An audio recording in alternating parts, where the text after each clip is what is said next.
Well, first, Gauteng Premier David Makhura is expected to visit the Charlotte Maxeke hospital in Johannesburg this morning. Firefighters have been battling overnight to contain a blaze that started yesterday. It died out and then flared up again last night.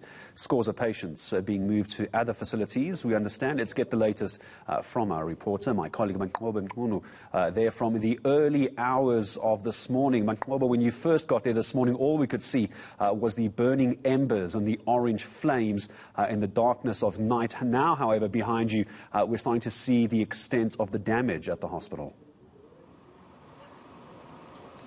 Well, certainly, Gareth, but the fire emergency personnel at this particular point telling us that they're still not able to assess the extent of the damage. And this is because we do understand, Gareth, that the blaze has still not been contained at this particular moment. But what they have been telling us is that what they've been able to do, because you'll recall, Gareth, that they have been working from outside. They haven't been able to access the building where the fire itself is alight at this particular stage due to the fact that one of the floors of this particular facility has collapsed, and therefore there are fears that the structural integrity has been compromised. So it is quite dangerous for them to go inside this parking bay. But what they are saying at this point is that they have been trying to contain at least the fire from reaching out to other floors of the hospital. You would know that there are quite a number of wards that are just behind this parking bay where this fire is. We understand that there are 48 wards as well as ICU wards which have now been evacuated, and that most of those patients, we've been told, is that they have been evacuated to other wards as well as other hospitals, including Steve Biko Hospital in Pretoria. So at this particular moment, Gareth, what we're being told by the fire personnel is that at this particular point they have still not been able to contain that blaze, and they're still, as you can see just here behind me, they're still busy, Gareth, working to try and extinguish the fire.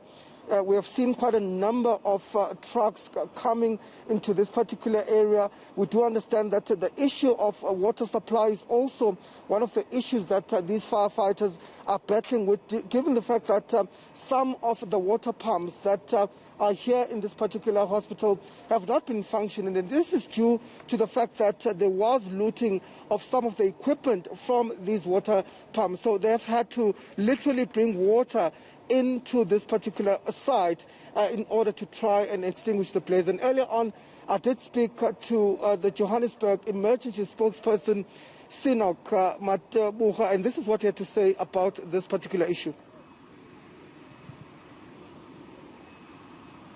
All right, so Manqoba, I think we're going to bring that particular soundbite to our viewers a little bit later. In the absence of that soundbite, just surmise for me, if you can, what the EMS said to you when you spoke to them earlier. We don't have that soundbite. Just remind us what they said to you.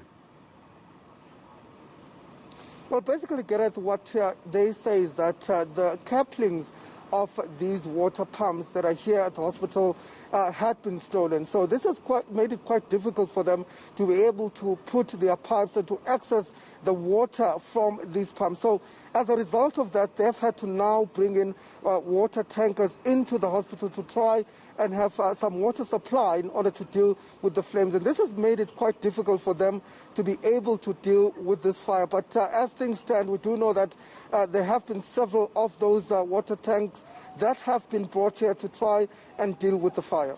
And just let's just remind viewers who perhaps weren't watching your earlier crossing, any idea as to where and why this fire started? My understanding is that it did begin in an area where they were storing medication of some kind. Let me try. Gareth, what we do understand in this particular... Go ahead, Manqoba.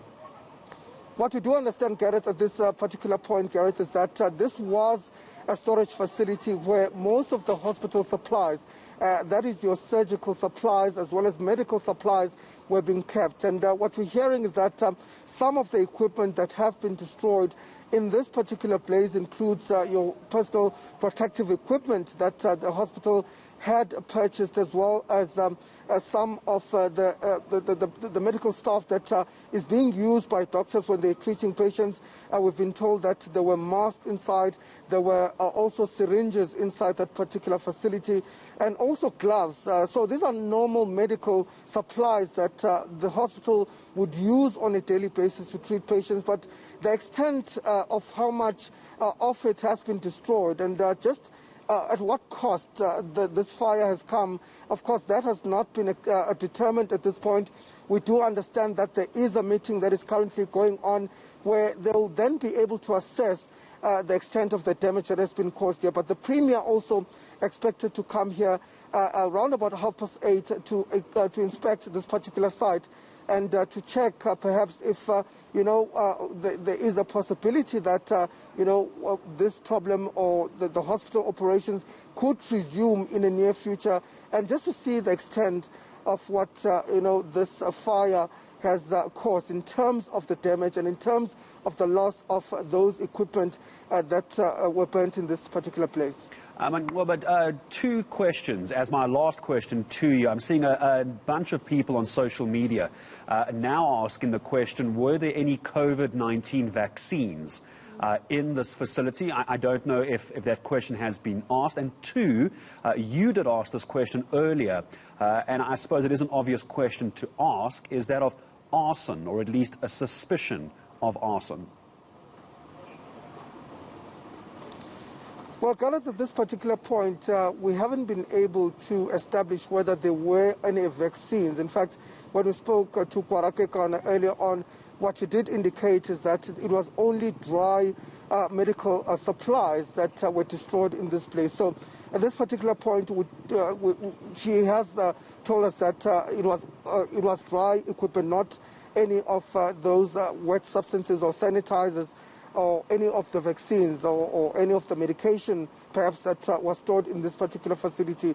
And what we do understand is that when this fire broke out, we do understand that it was put out, and there was attempts to try and remove some of the equipment from here. But we understand that it did, however, reignite later on again. At this particular point, officials saying that they cannot actually confirm whether there was any foul play in the fire itself, given the fact that the investigations are still ongoing. In fact, even the fire officials have not been able to access this particular site at this moment, as the fire is still alight at this particular point. So I guess it will have to take an investigation, Garrett, and only time will tell as those investigations unravel whether or not there was an issue of foul play when it comes to this fire here. Well, on top of the story with the very latest for us is my colleague Manqoba Mchunu. At the moment he has any updates, of course, we'll bring it to you here on the South African Morning.